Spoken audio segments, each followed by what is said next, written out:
Duduk semuanya. Bagian ketiga dari seri kita judulnya Vindicated atau Terbukti. Dan hari ini bagian ketiga. Setelah kita 2 minggu ngomongin tentang Alkitab kita yang kita percaya sebagai dasar iman kita. Dan Pastor Lewi udah membahas tentang perjanjian baru, saya minggu lalu bahas tentang perjanjian lama dan betapa pandangan Yesus sangat tinggi terhadap firman Tuhan, dan kita tahu iman kita timbul dari pendengaran tentang firman Kristus. Dan hari ini saya akan coba bukan coba membuktikan sih, coba untuk meyakinkan kita bahwa kekristenan ini bukan bikinan manusia, karena salah satu tuduhan yang sangat umum kalau saudara ngobrol sama orang yang beragama lain adalah, apalagi dari agama yang benar-benar salah satu yang terbesar juga di dunia, di negara kita ini, pasti mereka akan selalu bilang kekristenan kan yang bikin Paulus. Selalu gitu, itu istilah yang kayaknya udah di pandangan umum bahwa di orang yang beragama lain selalu berpikir bahwa kekristenan ini bikinannya Paulus. Dan saya suka bingung, dari mana bisa ada pandangan itu? Maksudnya kok bisa sampai ngelotok banget gitu di kepala orang yang nggak percaya Yesus Tuhan, nggak percaya kekristenan yang benar. Mereka selalu bilang perbandingan itu, bahwa ini kekristenan tuh bikinan Paulus. Kenapa banget sampai pandangan itu sampai kayaknya udah bukan rahasia umum lagi, sebuah pandangan yang sangat umum di pandangan orang-orang lain. Dan saya coba pelajari. Dan hari ini saya sangat tergoda untuk membandingkan agama kita dengan yang lain, tapi sekali lagi Roh Kudus gak tekan saya ke sana. Tapi seluruh daging saya mau kayak aku bandingin gitu. Cuman kalau bicara perbandingan agama, selalu orang secara fisik berpikir bahwa oke, lu punya yang paling benar, oke, kita yang salah, jadi lu coba bukti, ini benar, ini salah. Jadi seolah gitu, padahal gak selalu. Zaman saya kuliah dulu ada di UPH ada 2. Kalau saudara ambil mata kuliah agama ada 2. Satunya agama Kristen, satunya perbandingan agama. Ada 2. Dan saya beberapa kali ikut kelas perbandingan agama kesana, karena saya lebih senang. Karena Kristen buat saya udah dari dulu sudah tahu. Maksudnya saya pengen memperbandingkan agama, tapi di situ saya nggak ngerasa dosennya ngerasa bersalah ketika dia ceritain berbagai agama gitu. Dan saya juga nggak pernah merasa bersalah untuk mempelajari agama manapun. Karena buat saya sekali lagi, saya semakin diyakinkan ketika saya melihat ada perbedaan yang sangat menonjol dalam kekristenan. Dan mainly hari ini judulnya Christianity is not man-made, artinya kekristenan bukan bikin orang. Dan itu yang akan sangat kontras perbandingannya dibanding agama yang lain. Saya dapat gambar bagus banget dari internet.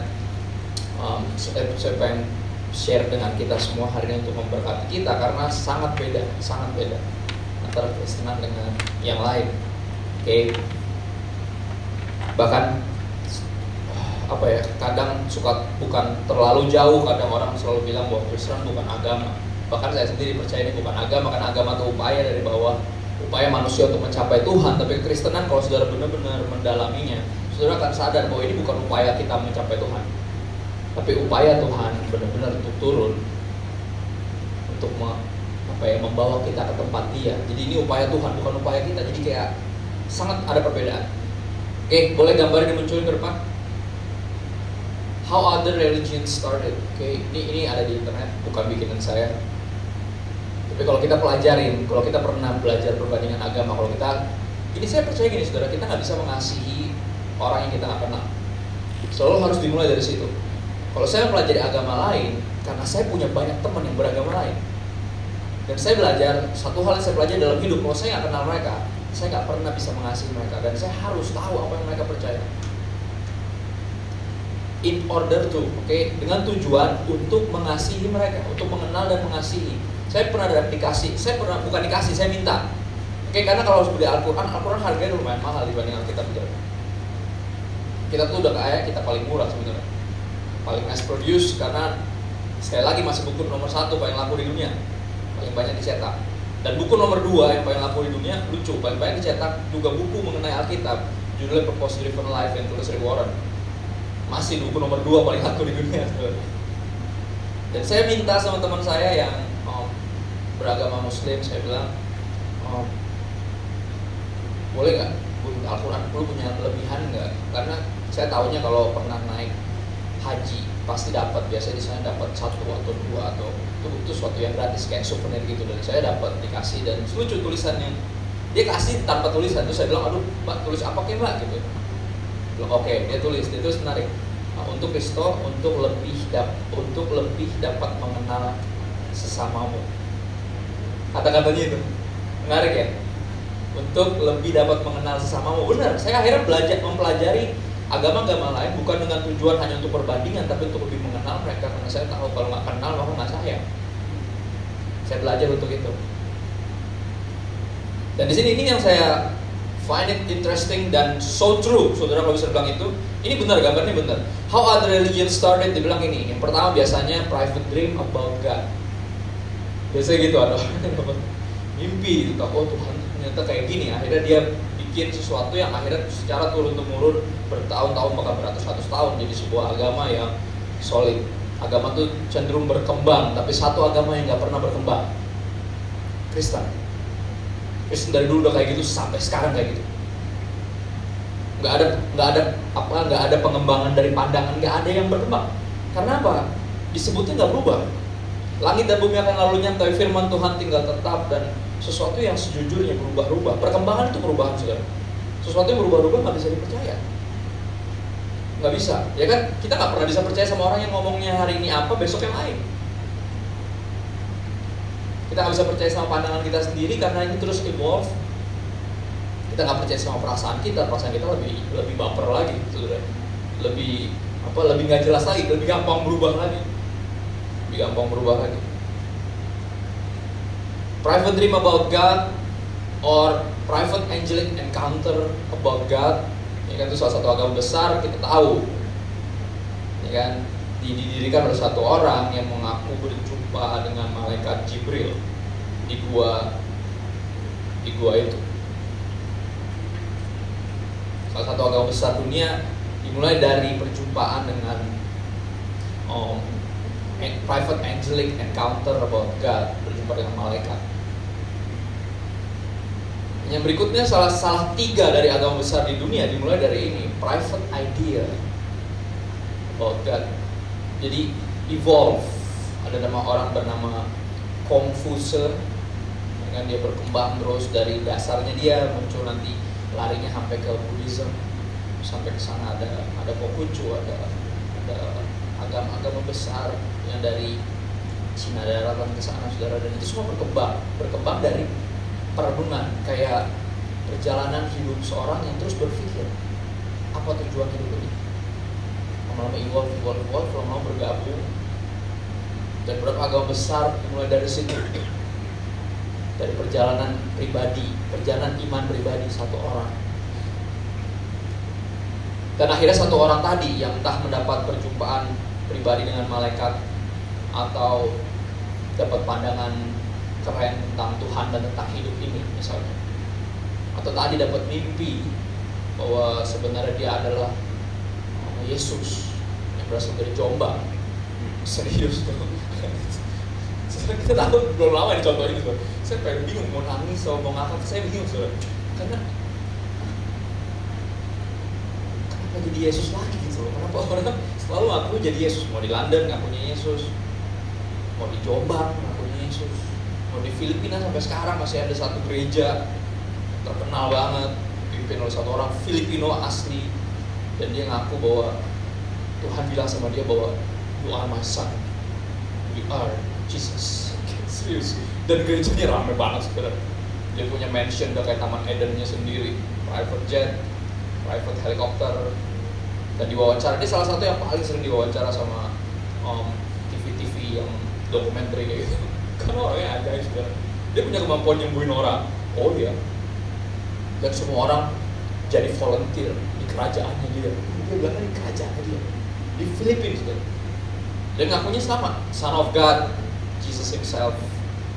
Pernah di Australia ada pasangan suami istri yang ngaku bahwa suaminya Yesus, istrinya Maria, ibunya Yesus kan. What? Nah itu ajaibnya itu. Di Siberia juga ada, tinggal di hutan. Dia dulunya former cop polisi dulunya. Terus dia mengaku aku mendapat perjumpaan dengan Tuhan, dapat mimpi bahwa lu adalah the incarnate son of God, lu adalah Yesus. Jadi dia pakai baju jubah sekarang dengan rambut ala Yesus tinggal di hutan. Dan orang rame-rame ke sana untuk mengalami perjumpaan pribadi dengan Yesus. Wow. Tapi itu yang terjadi, saudara, it's true.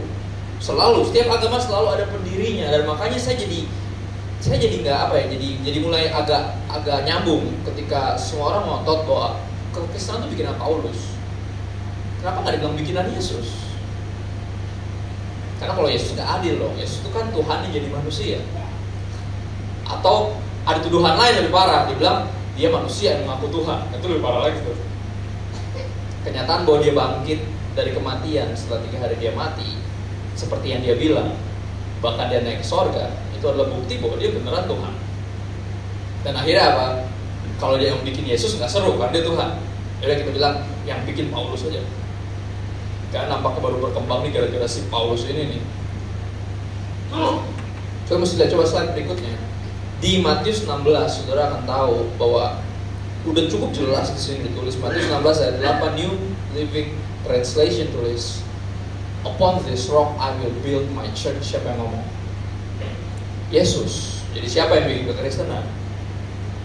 Yesus. "Upon this rock I will build my church, and all the powers of hell will not conquer it." Saya suka banget ayat-ayat. Dan di sini banyak, nggak sedikit dari sarjana Alkitab atau khususnya dari teman kita, bahkan yang sesama saudara kita dari Katolik, berpikir ketika Tuhan ngomong gini, dia bilang ini tentang Petrus. Upon this rock. Karena di situ dia lagi jelasin Simon namanya Petrus. Petrus artinya batu. Tapi kalau saudara baca detail banget, ini bukan tentang Yesus membangun gerejanya di atas Petrus, bukan. Coba kita lihat deh, kita punya waktu. Hari ini kita nggak terlalu banyak baca ayat, tapi Lord willing kita akan dapat sesuatu hari ini yang luar biasa dan meyakinkan kita. Matius 16 mulai ayat 13, judulnya pengakuan Petrus. Setelah Yesus tiba di daerah Kaisarea Filipi, ia bertanya kepada murid-muridnya, "Kata orang, siapakah anak manusia itu?" Ditanyain kata orang ya. Jawab para murid, "Ada yang mengatakan Yohanes Pembaptis yang belum lama mati, yang dipenggal. Ada juga yang mengatakan Elia, dan ada pula yang mengatakan Yeremia atau salah seorang dari para nabi." Jadi menurut orang, kau adalah Yohanes Pembaptis atau salah satu dari para nabi. Lucu, something never change. Sampai sekarang Yesus masih dianggap nabi di agama yang salah satu agama yang terbesar, dianggap masih nabi nomor, bukan yang paling keren. Yesus bukan nabi yang terakhir, cuma salah satu nabi. Dari dulu itu pandangan umum, pandangan orang-orang lain mengenai Yesus. Lalu Yesus bertanya, nanti menarik saudara, pertanyaan buat siapapun dari kita yang baca, coba lihat. Lalu Yesus bertanya kepada mereka, "Tetapi apa katamu?" Bertanya pada mereka, pada para pengikutnya, pada kita nih, Tuhan bertanya pada kita semua, pada mereka, "Menurut kamu, tetapi apa katamu?" Oke, itu kata orang.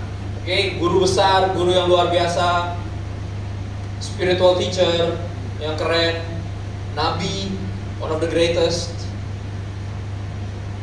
Itu kan orang, tapi menurutmu siapa? Tapi apa katamu, siapakah aku ini, kata Yesus. Ini pertanyaan personal buat siapapun dari kita. Maka jawab Simon Petrus, "Kau adalah Mesias, anak Allah yang hidup."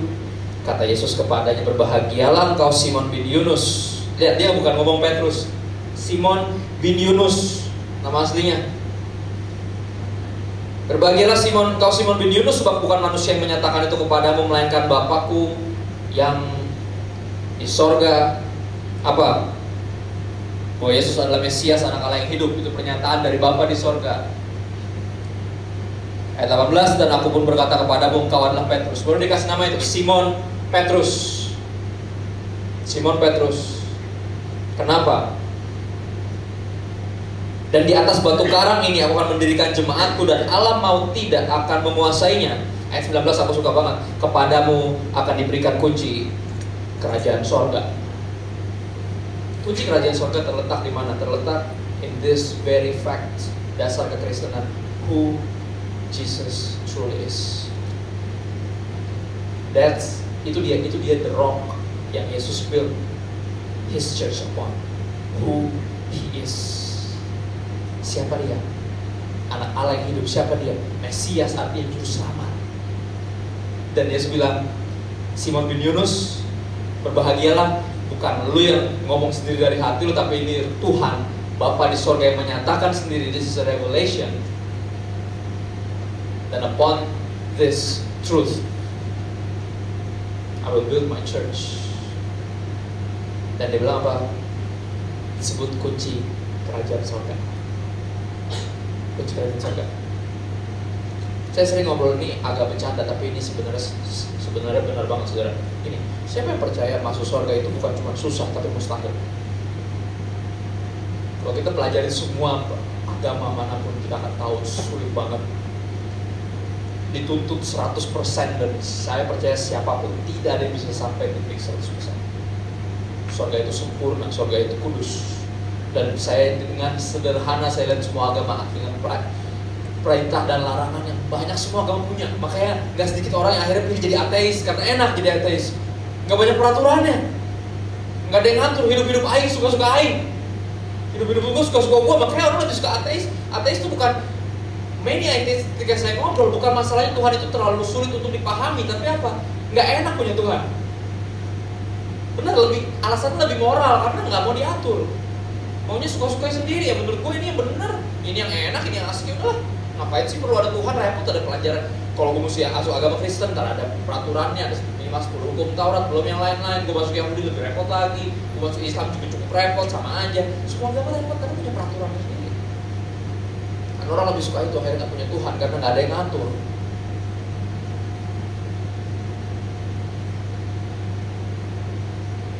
Tapi di sini yang menarik, Kekristenan selalu didasari bukan dari peraturan-peraturan itu, didasari dari siapa Yesus. Menurutmu siapa dia? Dan kita akan berani bilang Yesus adalah Tuhan. Kayak Simon Petrus dengan dagingnya dia coba ngomong. Mungkin secara teologi, secara pengetahuan kita taunya oh ya dia Yesus. Kenapa? Karena dari kecil kita diajarin dia Tuhan. Gak adil loh. Kita harus benar-benar sampai kepada kesimpulan iman yang adalah hasil dari perjalanan pastinya, saudara. Perjalanan untuk belajar bukan cuma dari Alkitab kita sendiri, tapi dari sejarah, karena Alkitab kita berdasarkan historically. Ngebahas itu kemarin. Dan di sini cukup jelas, udah jelas dari mulut Yesus sendiri, dia bilang I will build my church upon this rock. Jadi tuduhan bahwa Paulus bikin kekristenan buat saya absurd. Karena Yesus bilang sendiri, enggak, bukan dia yang bikin dirinya, gue bikin sendiri. Upon this rock I will build my church. Dan neraka gak akan bisa hancurin. Sampai sekarang salah satu agama yang paling dianiaya, jujur, sepanjang sejarah Kristen. Gak ada agama yang lebih parah aniayanya sepanjang sejarah selain agama kita. Tapi ingat, semua yang Yesus bilang jadi kenyataan. Upon this rock I will build my church, and all hell cannot against it. Semuanya, semua antek-antek neraka gak akan bisa hancurin gereja saya. Karena saya buat upon this rock, upon in whom I am.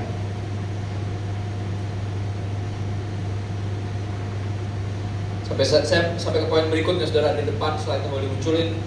Kesimpulannya, kalau Jesus is the one who built His church, then Christianity is based on who Jesus is. Kisah para Rasul 9, saudara bisa lihat. Tuduhan ini sangat tidak benar. Kalau emang tuduhannya Paulus yang bikin kekristenan, gimana caranya Paulus jadi Kristen aja? Karena Yesus, saudara. Dan kekristenan, walaupun istilahnya belum ada, tapi para pengikut Yesus udah ada jauh sebelum Paulus mulai bunuh-bunuhin mereka. Kalau yang Paulus yang buat, terus gimana caranya dia bisa bunuh-bunuhin para pengikut Yesus? Nah, berarti pengikut Yesus udah ada sebelum Saulus mulai bunuh-bunuhin, benar kan? Ya dong. Kisah Rasul 9 mulai ayat 1. Saya tergoda untuk bacain semuanya karena ini menarik saudara. 1 sampai 16 kita punya waktu. Sementara itu berkobar-kobar hati Saulus untuk mengancam dan membunuh murid-murid Tuhan.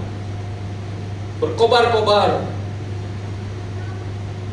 Dia punya yang disebut sebagai personal conviction bahwa semua yang kafir harus dibantai.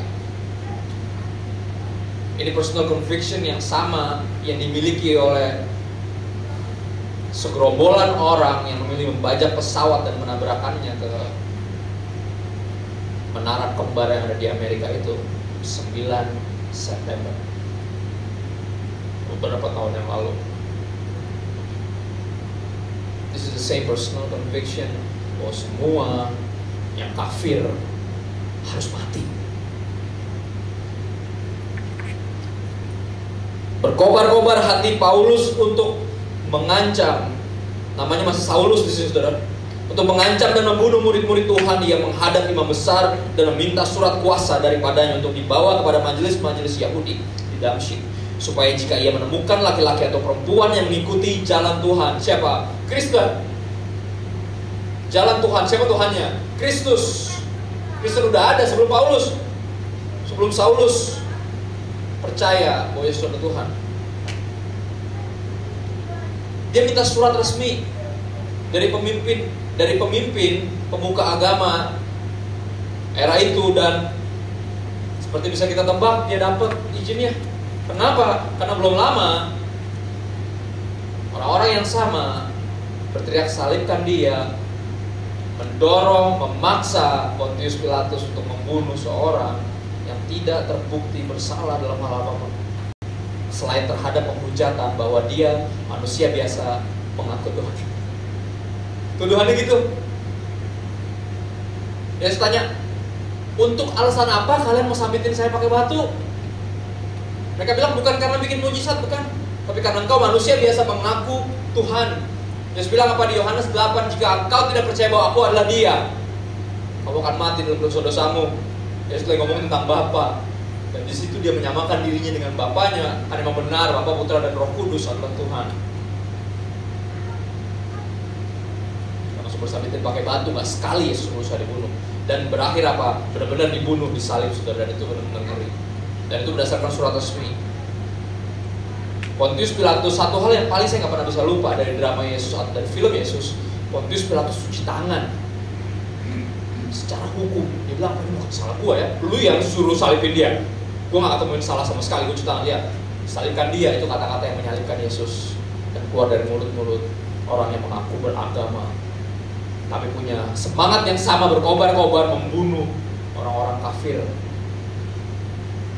Makanya langsung digolin, dia minta surat biar kalau ada laki-laki dan perempuan yang kedapatan ngikutin Yesus, gue bisa bunuh, dan gue gak akan bersalah karena pembunuhan itu. Gue punya surat resmi dari pemimpin agama. Ia menangkap mereka dan bawa mereka ke Yerusalem, ayat 2. Ayat 3, dalam perjalanannya ke Damsyik, ini dia dengan surat resmi, dalam perjalanan ke Damsyik dengan semangat yang berkobar-kobar untuk bunuhin orang-orang yang ikut Yesus.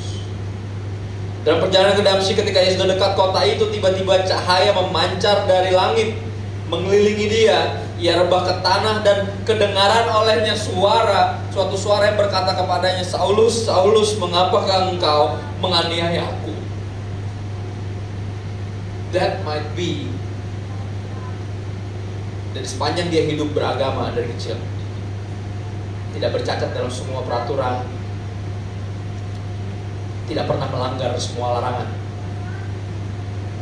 kemungkinan besar ini saat pertama kali dia benar-benar dengar suara Tuhan sendiri. Dan Tuhan nanya, kenapa lo nganiain gue? Gini, yang lagi dianiaya siapa? Saya tanya. Saya akan selalu bertanya itu. Siapa yang lagi dianiaya? Para pengikut jalan Tuhan, ingat?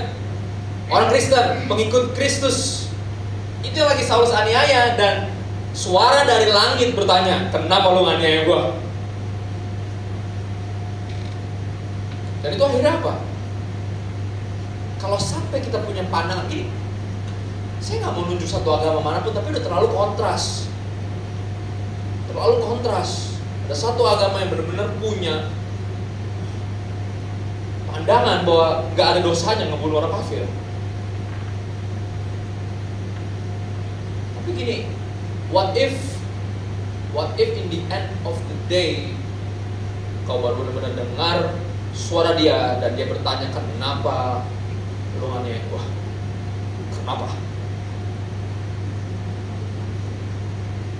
Saulus itu teroris agama, berbasis agama sebelum teroris berbasis agama terkenal kayak sekarang.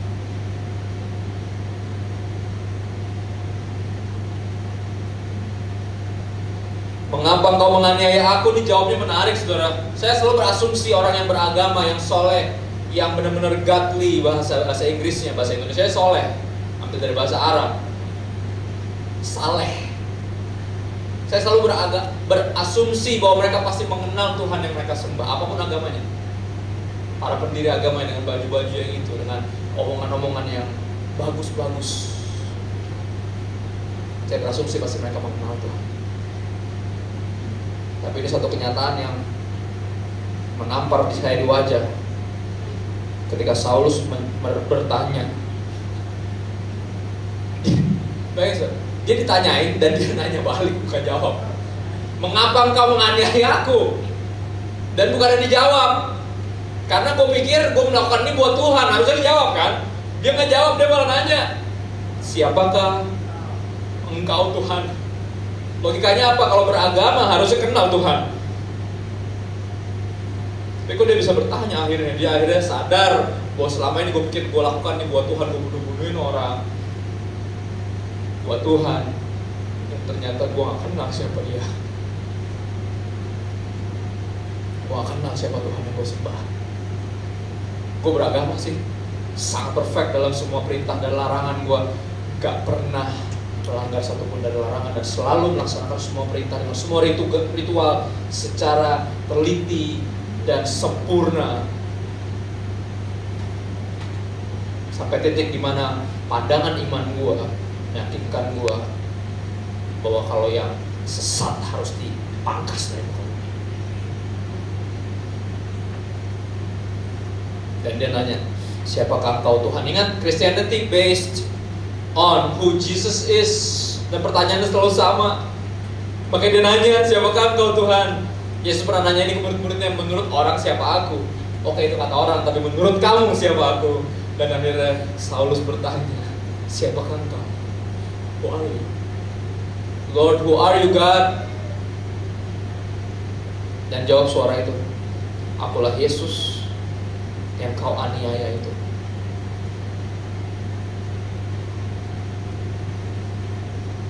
Tetapi bangunlah. Tahu dari mana dia Tuhan? Karena ini suara goib, saudara. Bikin orang dengan semangat berkobar-kobar untuk bunuh-bunuhin orang Kristen, tiba-tiba jatuh dari kuda. Terus ditanya, siapakah kau Tuhan? Dia jawab, aku Yesus yang kau aniaya. Tahu dia Tuhan dari mana? Habis itu dia nyuruh-nyuruh. Saudara pernah nggak have a private encounter with God sederhana? Biasanya dia nyuruh-nyuruh. Karena dia Tuhan, dia punya hak buat nyuruh-nyuruh kita.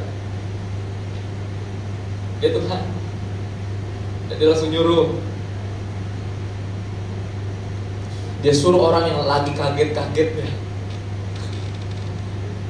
lagi buta-butanya, lebih parah lagi. Tetapi bangunlah dan pergilah ke dalam kota, di sana akan dikatakan kepadamu apa yang harus kau perbuat. Ayat 7 menarik. Maka terbangun-bangunlah teman-temannya seperjalanan. Ini bukan private encounter yang bentuknya di bawah pohon apa gitu sendirian tuh, saudara, di pinggir kali mana. Bukan gitu. Ini di tengah jalan. Bayangin, anggap saudara lagi nyetir. Kalau zaman sekarang tuh gitu, itu kan naik kuda. Lagi nyetir nih, tiba-tiba cit, bla bla bla, kebalik-balik. Man, what's wrong with you? Teman-temannya akan bilang gitu kan, lu kenapa sih? Dan pas teman-teman bilang gitu, tiba-tiba gimana guys? Kayak, lu kenapa lagi? Lu buta, gila, kenapa lu? Makan apa semalam? Minum apa tadi malam? Gitu. Bukannya tidur, makanya jangan begadang. Kan kita udah jelas mau ke Bandung, lu malah begadang, kecelakaan jadi kita. Bayangin nggak? Teman-temannya maka terbangun-bangunlah sahabat-sahabat teman-temannya seperjalanan. Orang-orang yang punya hasrat yang sama untuk bantai orang kafir, saudara.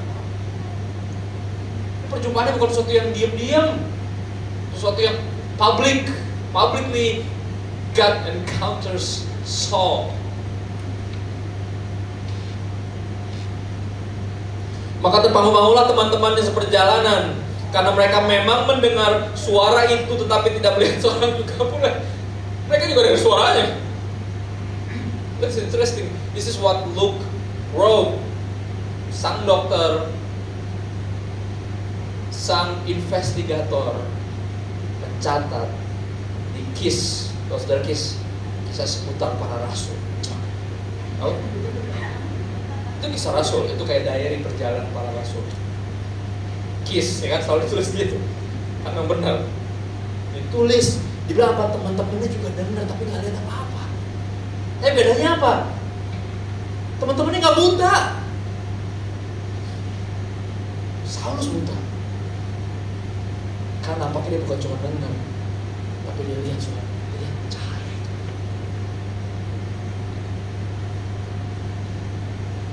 Ada lagu jadul, judulnya I Saw the Light. Jadul banget. Lagu-lagu zaman cowboy, zaman Kristen cowboy. I saw the light, I saw the light. Na na na na na na na na. Cek, dang dang dang dang dang dang dang. Kalau zaman sekarang kayak musik punk, saudara saja. Itu beda.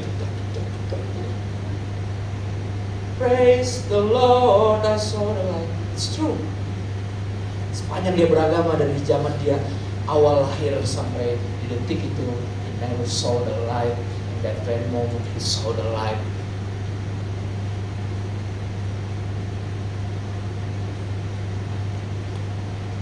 And it changed my whole life.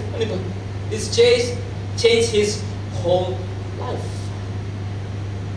Seorang pembunuh orang-orang kafir jadi rela dibunuh biar orang bisa percaya sama Kristus. Sampai sekarang saya terus mempertanyakan agama-agama yang berpikir kalau dia membunuh, dia melakukan itu buat Tuhan. Saya akan selalu bertanya, Tuhan yang mana? Yang punya hati berapi-api berkobar-kobar untuk bunuhin orang yang menyembah dia. Tuhan yang mana? Kalau agama kita pernah bersalah di zaman era perang salib dan segala macam, di zaman Inquisition ketika orang dipaksa untuk memeluk agama Kristen, saya tergoda untuk minta maaf mewakili mereka. Tapi itu kesalahan mereka sendiri karena nampaknya mereka tidak mengenal siapa yang mereka sembah. Karena kalau seorang benar-benar mengenal Yesus yang berkorban, yang memberikan nyawanya biar orang bisa selamat, kalau kita mengaku mengikuti Yesus yang itu, kita akan melakukan yang sama, bukan mengambil nyawa, tapi memberi nyawa. Nggak ada orang Kristen yang bunuh-bunuhin orang agama lain. Nggak mungkin. Karena kita nggak nyembah Tuhan yang bunuh-bunuhin orang. Kita nyembah Tuhan yang memberikan nyawanya.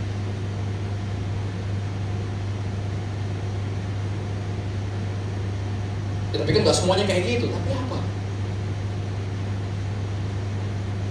Kenyataannya sih kelihatan.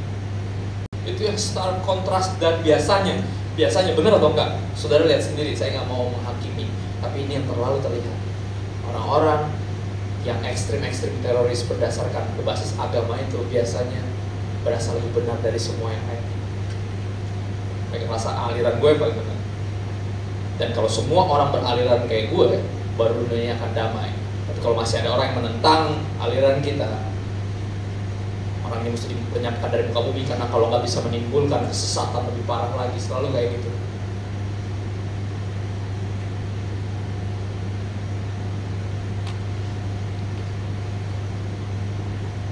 Ayat 8, Saulus bangun dan berdiri, lalu membuka matanya tapi tidak dapat melihat apa-apa. Mereka harus menuntun dia masuk ke dalam ship.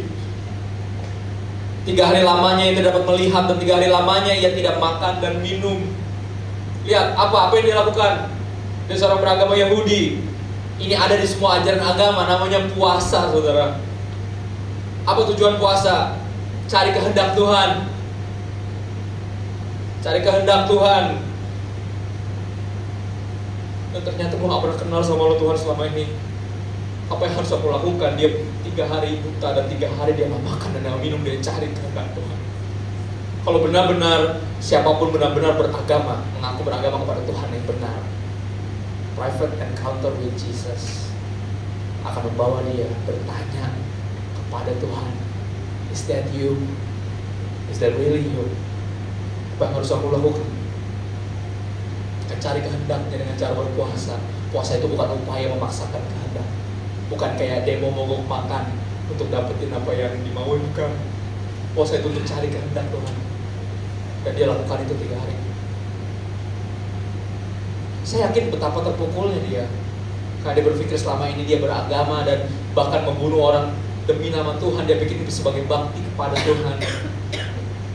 Dan selama ini ternyata dia gak pernah kenal Tuhan. Saya yakin dia pasti terpukul juga. Kenapa? Ini ada 2 alasan kenapa orang berpuasa di zaman perjanjian lama. 1, mencari kehendak Allah. Yang kedua, karena berduka. Dan saya yakin Saulus mengalami rasa ini. Dia berduka karena dia terpukul. Dia pikir dia kenal siapa Tuhan. Dan ternyata selama ini dia kedapatan melawan Tuhan karena membantai para pengikutnya. Mengapa engkau menganiaya aku Tuhan? Hajar hati. Dia berduka dan dia bertanya sama Tuhan, apa yang harus aku lakukan? Ayat 10, di Damsyik ada seorang murid Tuhan bernama Ananias. Firman Tuhan kepadanya dalam suatu penglihatan. Nah ini private nih. Tapi berapa kali menarik, dia disuruh melakukan sesuatu yang benar-benar sejujurnya saudara, bukan cuma aneh tapi menakutkan. Siapapun dari kita kalau dapat perintah ini pasti takut. Di Damsyik ada seorang murid Tuhan bernama Ananias. Firman Tuhan kepada dalam suatu penglihatan, Ananias. Jawabnya, ini aku Tuhan. Dia nggak nanya, siapakah engkau Tuhan? Nggak nanya. Dia tahu siapa Tuhan yang dia sembah. Dia kenal siapa Tuhan yang dia sembah. Here I am Lord, what do you want? Firman Tuhan, mari pergilah ke jalan bernama Jalan Lurus, dan carilah di rumah Yudas, seorang dari Tarsus yang bernama Saulus. Ia sekarang berdoa. Lihat, Tuhan lagi kasih tahu. Dia lagi berdoa nih sekarang.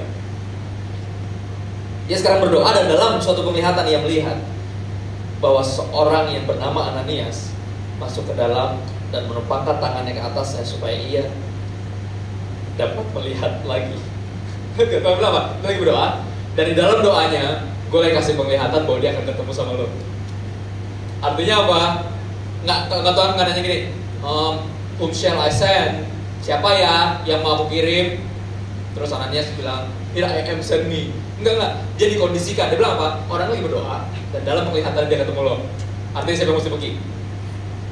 Kepang aja. Ya lu, orang dalam penglihatan dia ketemu lo. Artinya nggak ada pilihan lain sudah. Ada pilihan lain. Lihat gak dia ngomong apa? Ini dia 13 bulan. Jawab Ananias, Tuhan, dari banyak orang telah kudengar tentang orang itu, betapa banyaknya kejahatan yang dilakukannya terhadap orang-orang kudus-Mu di Yerusalem. Dan ia datang kemari dengan kuasa penuh dari imam-imam kepala dengan surat untuk menangkap semua orang yang memanggil nama-Mu. Dia kata apa? Tapi Tuhan, gue dengar dari banyak orang, dia udah bunuh banyak orang. Dan sekarang dia lagi datang ke sini bawa surat resmi untuk bunuh salah satunya siapa? Gue.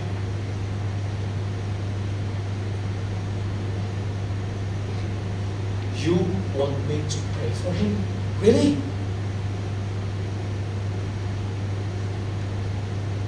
Ntar kalau dia sembuh terus tiba-tiba jadi bunuh-bunuh kita gimana? Bayangin gak? Dalam nama Yesus sembuh, mungkin dia karismatik, mungkin saya nggak tahu. Terus dia melek, oh ini para pengikut jalan Tuhan asik banget, gue udah tengah-tengahnya, langsung dia cabut pedang, kelar hidupnya semua. Lalu gitu gimana? Tapi lihat, saya suka banget responnya dia. Ketahuan banget dia hamba Tuhan, karena kalau Tuhan yang suruh dia nggak pakai banyak basa-basi, nggak pakai banyak alasan.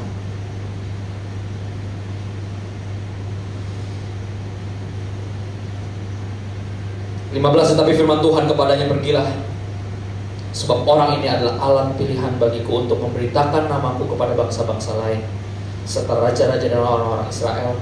16. Aku sendiri akan menunjukkan kepadanya betapa banyak penderitaan yang harus ia tanggung oleh karena namaku. Ananias langsung melakukan apa yang Tuhan suruh lakukan. Kenapa? Dia bilang apa? Kenapa? Because this dude right here, gue pengen masukin dia di hidup kita. Dia akan ikut menderita bersama. Dia gak akan bunuh-bunuhin siapapun lagi. Yang jelas gak bakal bunuh lo habis gue berdoa buat kesembuhan dia. Enggak. Gue akan tunjukkan kepada dia betapa besar penderitaan yang harus dia tanggung karena nama gue. Buat apa bikin sesuatu yang saudara tahu persis bahwa itu akan membuat penderitaan bagi kita? Karena sejatinya bukan dia yang bikin kekristenan, bukan Saulus yang buat kekristenan, tapi Yesus sendiri. Upon this rock I will build my church, and all hell cannot prevail against me.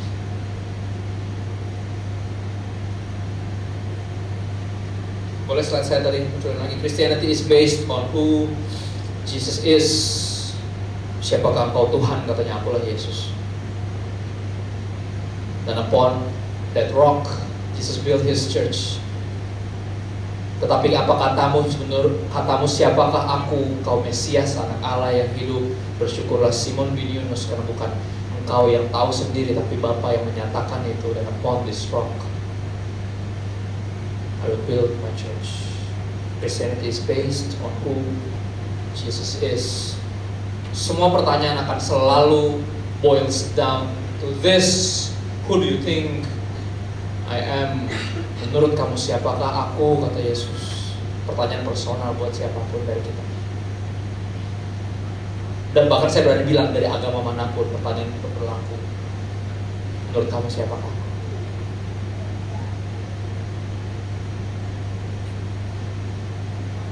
Bagian terakhir. Ingat tadi gambaran yang pertama, how other religions started. Saya kasih. Dan ini bawahnya, saudara. This is how Christianity started. Oke, perhatiin. After a public ministry, Christ was killed publicly. Tercatat di sejarah, makanya ada di kalender, saudara. Ya kan? Ada tuduhan yang salah satu paling gak berdasar dan culun bahwa Yesus itu cuma hoax. Wow, itu paling aneh. Karena ngelawan semua sejarah yang tercatat. Di kalender gak pernah tertulis kalau Yesus semacam Spider-Man. Kenapa Spider-Man sampai sekarang gak ada ditulis ulang tahunnya tanggal berapa di kalender? Karena Spider-Man mikirin orang, kan dia cerita. Tapi Yesus bukan cerita, Yesus ada di sejarah. Kalau bilang Yesus hoax, silakan ribut sama sejarah. Dan cuma saya bilang orang bodoh doang yang bilang sejarah itu ngaco, karena dia belum lahir ketika itu terjadi. Presiden pertama Indonesia siapa? Soekarno. Tahu dari mana Soekarno? Emang lu udah lahir pas Soekarno jadi presiden? Kalau itu hoax gimana? Kalau itu kayak G30 SPKI gimana? Lah, ya kan? Ada aja lu kayak gitu, ngotot lagi. Pas ngobrol-ngobrol, ujung-ujungnya apa? Balik lagi. Dia nggak mau ada yang ngatur, itu aja. Moralisme, balik lagi. Nggak suka diatur, pengen jadi Tuhan diri sendiri. Itu doang ternyata. Selalu balik situ. Tuhan nggak ada dan saya benci sama dia. Itu kesimpulannya. Ya kan? Pernah ngobrol nggak sama teman yang ateis? Most of them, 90% are angry. Super angry. Dan selalu bilang ini. Masih saudara pernah dengar? Kalau nggak pernah dengar, berarti saudara temannya semuanya Kristen. Dan itu artinya sesat. Saudara sesat. Saudara ngumpul sendiri sama teman saudara yang mental itu. Saudara berpikir kita doang yang bakal masuk surga. Oh enggak, di rumah bapakku banyak tempat tinggal. Itu yang Yesus bilang. Terus kalau banyak, terus kenapa yang kita ajak? Cuma kita doang. Penginjilan bukan kasih tau lu salah dan gue benar. Penginjilan kasih tau kita semua salah dan dia benar. Penginjilan sederhana itu kayak gini. Ada satu penggambaran bagus dari seorang pastor Katolik. Dia tulis gini, saya suka banget. Dia bilang gini, evangelism is gini, is a beggar telling other beggars where the bread is. Dia bilang gitu. penginjilan itu seorang gembel yang nggak tahu mau makan apa, kasih tahu ke sesama teman-temannya yang lain yang gembel, di mana ada roti. Ada roti loh di sini. Itu penginjilan. Itu penginjilan. Karena apa? Seperti kita percaya bahwa kita butuh Yesus, mereka juga butuh Yesus. Dan he was saying, I am the bread of life. Penginjilan sederhana, mengajak orang, kasih tahu orang where the bread is, dan kita juga datang untuk makan. After public ministry, Christ was killed publicly. Ternyata di sejarah, di kalender, saudara. Berikutnya, Christ rose from a public tomb, publicly, kuburan umum, dan dia bangkit. Publicly, bukan diam-diam di hutan di mana, enggak. Publicly. Berikutnya, Christ publicly showed himself to the public. Christianity is a public thing. Ini bukan satu personal encounter yang biasa aja. Emang Saulus mengalami personal encounter, tapi agama ini nggak dimulai di bawah pohon, atau di hutan, atau di gua.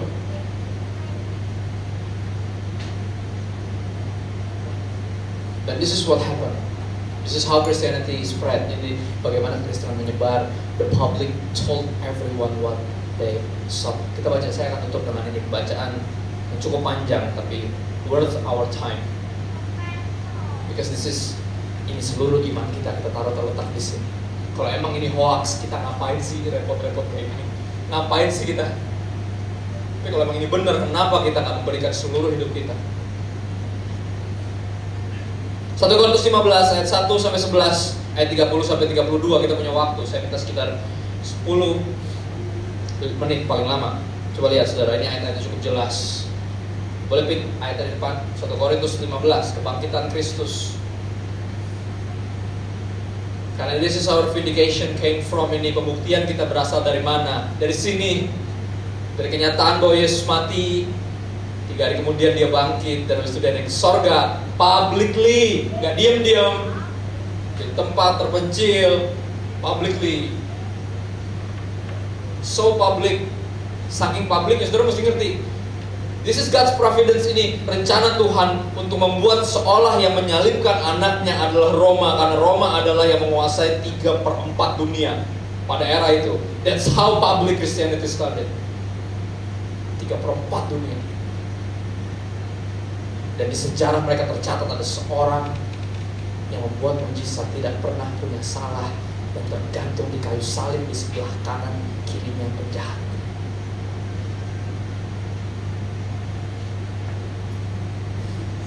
Dan sekarang saudara-saudara, aku mau mengingatkan kamu kepada Injil yang aku beritakan kepadamu dan yang kamu terima, dan yang dalamnya kamu teguh berdiri. Ini sebuah reminder. Makanya gereja rasanya kayak gini-gini doang, nanti kayak diceritain lagi, salib diceritain lagi tuh. Kenapa? Karena this is our core, ini dasar kita.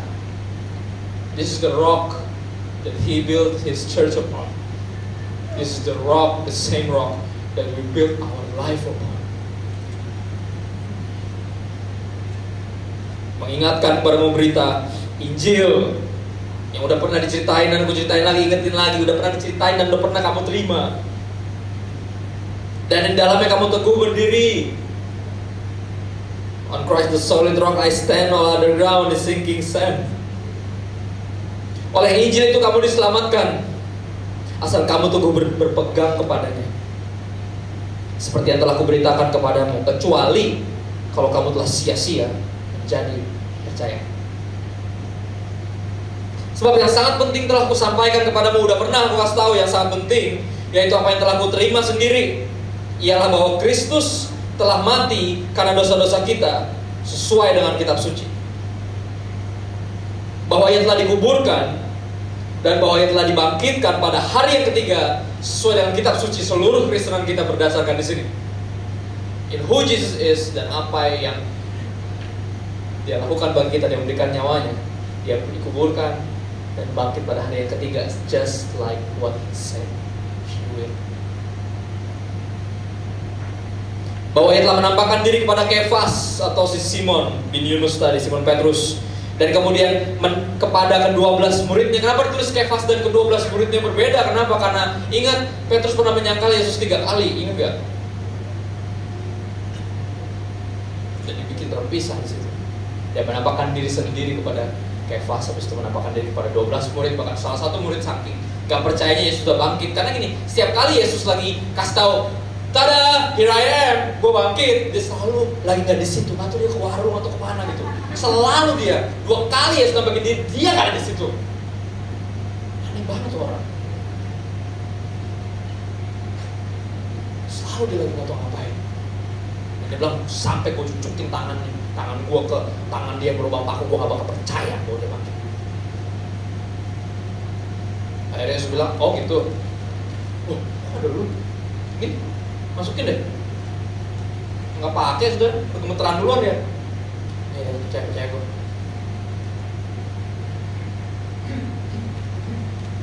Artinya apa saudara? Kalau kita masih struggling terhadap ketuhanan Yesus, yaitu itu perjalanan iman kita. Tapi iman kita bukan tanpa dasar, bukan berdasarkan penglihatan di pinggir kalimat. Enggak, bukan sesuatu yang satu orang doang. This is public thing. Ada di sejarah, makanya apa? Don't be too lazy. Terus tadi iman kita bergantung di sini. Bahwa ia telah menampakkan diri kepada Kefas dan kemudian kepada ke-12 muridnya. 6. Sesudah itu ia menampakkan diri kepada lebih dari 500 saudara sekaligus. Kebanyakan dari mereka masih hidup sampai sekarang, tetapi berapa di antaranya telah meninggal. Ayat ini menarik, karena dia bilang gini, dia menampakkan diri bukan hanya kepada Simon, muridnya, dan kepada 12 muridnya, tapi dia menampakkan diri kepada 500 orang sekaligus. Kalau nggak percaya, beberapa orang dari 500 itu masih hidup, silakan tanya. Silakan tanya, karena 500 orang nggak mungkin berhalusinasi. Bahkan kalaupun mereka mabok minuman yang sama, halusinasi tiap orang lain-lain. Nggak mungkin 500 orang mabok bareng-bareng terus semuanya sama. Oh Yesus Tuhan, lu gila. Enggak. Dan dia bilang apa? Sebagian besar masih hidup, silakan cek. Tapi yang lain udah beberapa yang mati. Tapi ada yang masih hidup. Kalau nggak percaya, silakan tanya mereka. Segitu yakinnya sahabat Paulus.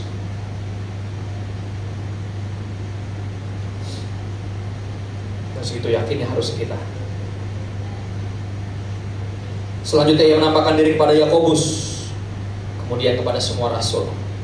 Dan yang paling akhir dari semuanya, ia menampakkan diri juga kepadaku, sama seperti kepada anak yang lahir sebelum waktunya. Karena aku adalah yang paling hina dari semua rasul, bahkan tidak layak disebut rasul, sebab aku telah menganiaya jemaat Allah. Seorang menganiaya jadi rela dianiaya untuk lebih banyak lagi orang masuk dalam keluarga kerajaan Allah.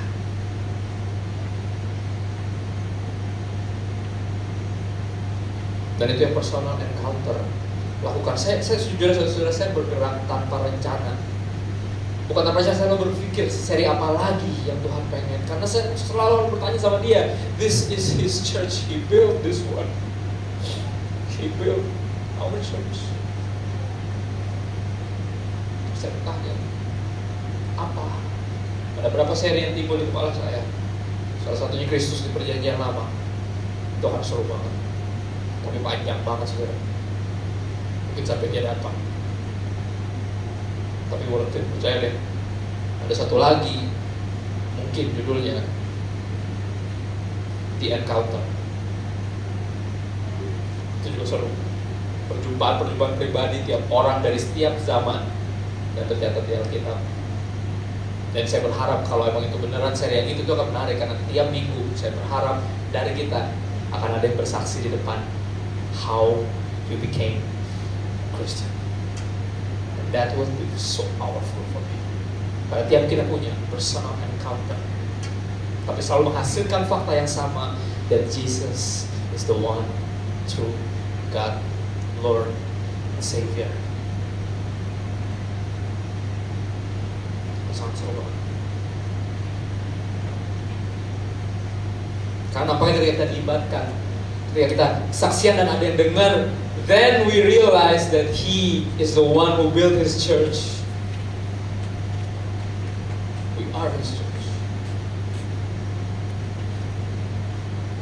Ayat 10, tetapi karena kasih karunia Allah, aku adalah sebagaimana aku ada sekarang. Dia bilang, apa aku jadi Kristen gara-gara dia? Gara-gara dia terlalu baik. Dia hentikan gue dari kebodohan gue sendiri. Bunuh-bunuhin jemaatnya dia. He saved me from religion. Karena kasih karunia Allah, aku ada sebagaimana aku ada sekarang.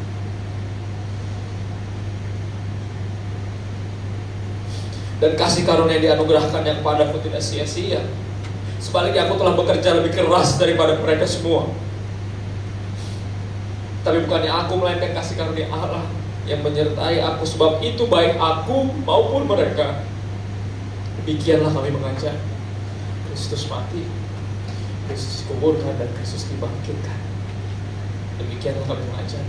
Bukan yang lain-lain, tapi yang itu lagi.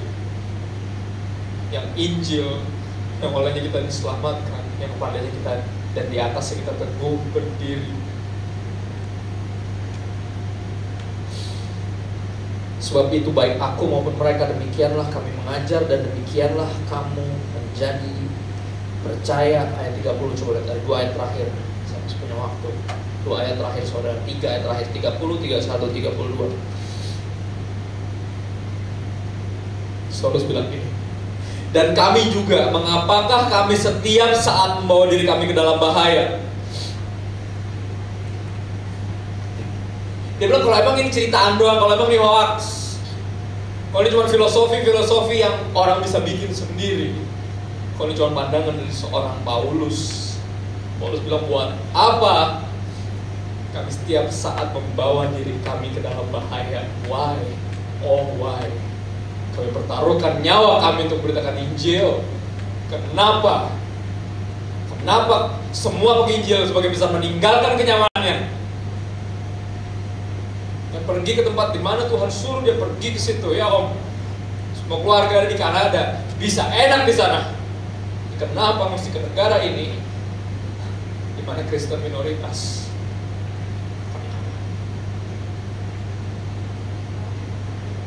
Gambar sederhana, because He is the one who built His church. That's why. And this one is His church. This one is.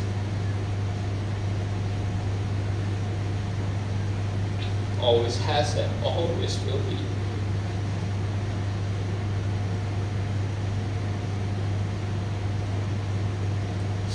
Saudara-saudara, tiap-tiap hari aku berhadapan dengan maut. Demi kebanggaanku akan kamu dalam Kristus Yesus Tuhan kita, aku katakan bahwa hal ini benar.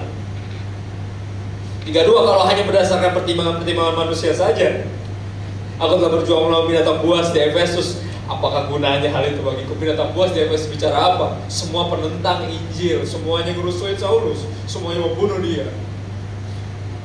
Semua teman-teman yang dia dulu masuk tim itu, tim pembunuh orang Kristen. Tiba-tiba dia jadi Kristen dan dia bawa banyak orang, meyakinkan banyak orang, dan dia terus mau dibunuh. Dia sebut yang para pembunuhnya itu sebagai binatang buas. Buat apa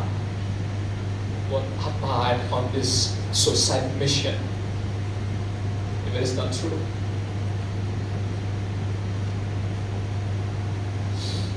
Jika orang mati dan dibangkitkan, maka marilah kita makan dan minum, sebab besok kita mati. Ini pandangan hedonisme, benar gak?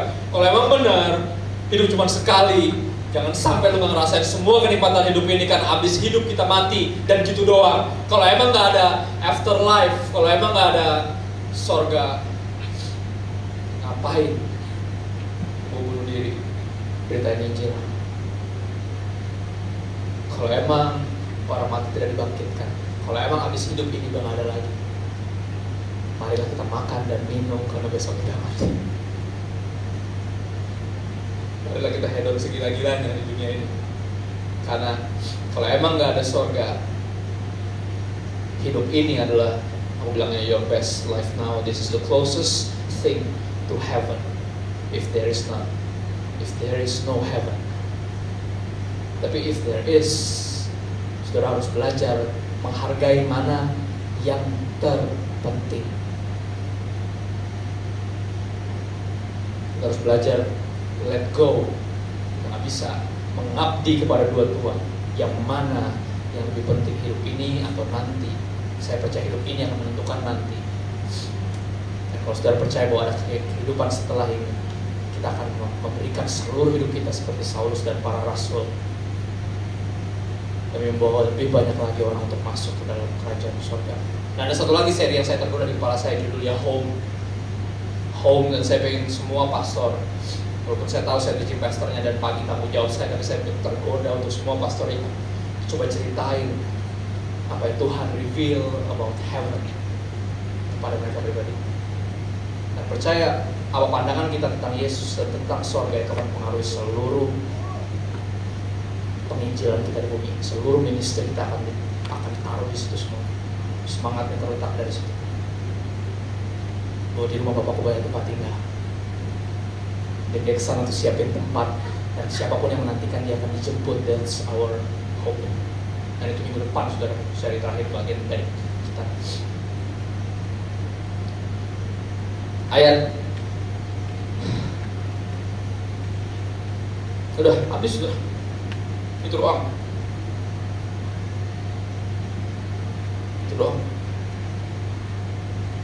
Kenyataan bahwa semuanya. Saudara, saya sarankan saudara cari satu buku yang mungkin udah agak jadul, terbitan dari Andi, judulnya Book of Martyr, gambar daripada singa, ditulis sama John Fox. Baca itu. Wow, saudara akan tahu, saudara akan diyakinkan bahwa this is true. Kristenan ini benar-benar layak diperjuangkan karena udah terlalu banyak yang memperjuangkannya.